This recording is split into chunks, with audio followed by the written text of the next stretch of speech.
আসসালামু আলাইকুম। ম্যাথ কেয়ারের পক্ষ থেকে আপনাদের অসংখ্য অভিনন্দন ও শুভেচ্ছা। আজকে আমরা সংখ্যার ধারণা সিরিজ 5 নিয়ে আলোচনা করব। তো এখানে প্রশ্নে দেওয়া আছে কোন সংখ্যার বর্গমূলের সাথে 10 যোগ করলে যোগফল 4 এর বর্গ হবে।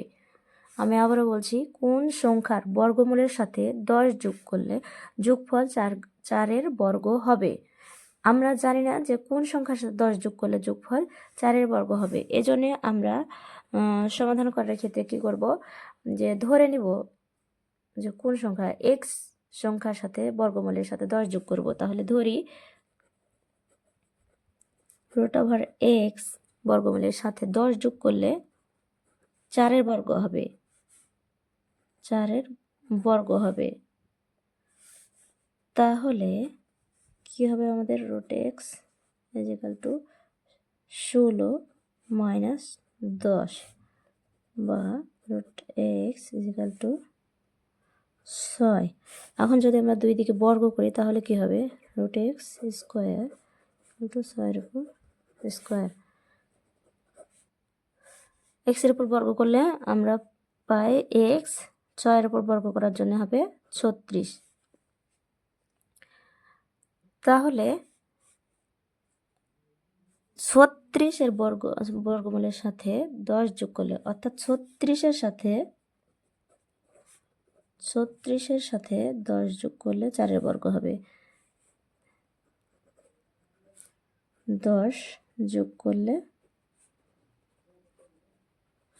4 এর বর্গ হবে। এটাই আমাদের নির্ণেয় আনসার।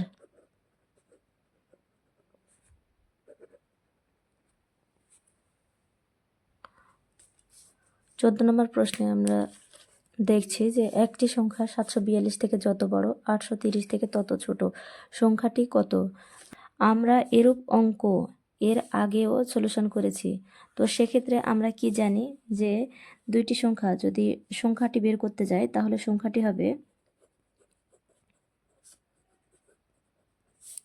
742 যোগ হচ্ছে 830 ভাগ 1572, 7 দুগুণে 14, 8 দুগুণে 16, থাকলে 1 2, 6 দুগুণে 12, 786।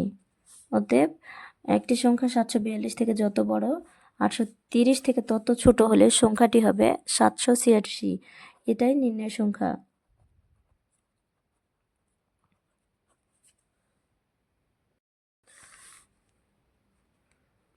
15 নম্বর প্রশ্নে আমরা দেখতে পাচ্ছি যে দশমিকের একটা বর্গ, তো 0.002 এর উপর স্কোয়ার = কত।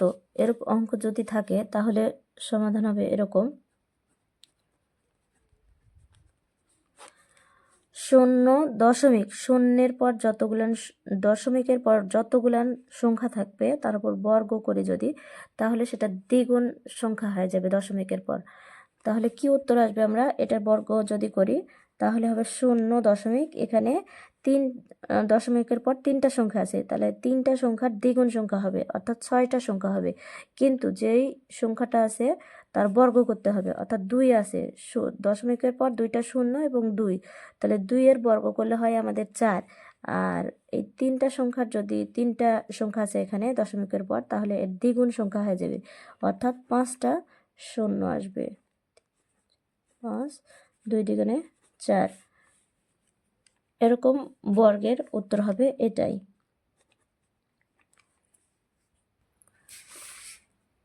অঙ্কটি আরেকটু পরিষ্কার হওয়ার জন্য আমরা দেখব যে প্রশ্নে দেওয়া আছে 16 নম্বর প্রশ্নে 0.0003 এর উপর বর্গ = কত। আমরা আগে বলছি যে কি হবে, দশমিকের পর যতগুলো সংখ্যা হবে তার দ্বিগুণ সংখ্যা হবে যদি আমরা বর্গের সমাধান করি। তাহলে এখানে আছে 4টা সংখ্যা দশমিকের পর, তাহলে দশমিকের পর 4 দুগুণ 8টা সংখ্যা হবে, 0 0 0 4 5 6 7। আর 3-এর বর্গ করলে আমরা জানি 3 × 9 হয়, তাহলে 1 2 3 4 5 6 7 8 আর 3 9, তাহলে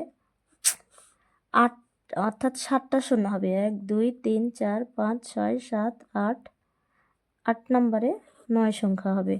এটাই হবে আমাদের উত্তর। 1 2 3 4 5 6 7 8, অর্থাৎ দশমিকের পর 4টা সংখ্যা আছে, 4টার দ্বিগুণ হয়ে যাবে। এটাই হলো আমাদের নির্ণয় উত্তর। আমরা আরেকটু পরিষ্কার হওয়ার জন্য দেখব 0.005 এর উপর বর্গ ইজিক্যাল টু কত।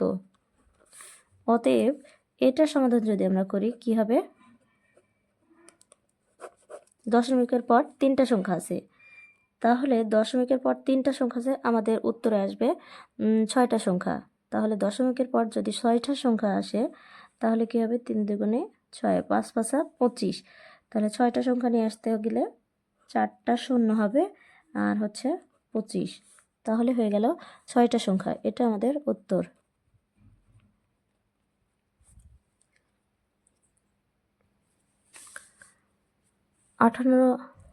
18 নম্বর প্রশ্নে দেখতে পাচ্ছি যে 3টি ক্রমিক সংখ্যার গুণফল 60 হলে সংখ্যা 3টির যোগফল কত। আমি আবারও বলছি, 3টি ক্রমিক সংখ্যার গুণফল 60 হলে সংখ্যা 3টির যোগফল কত।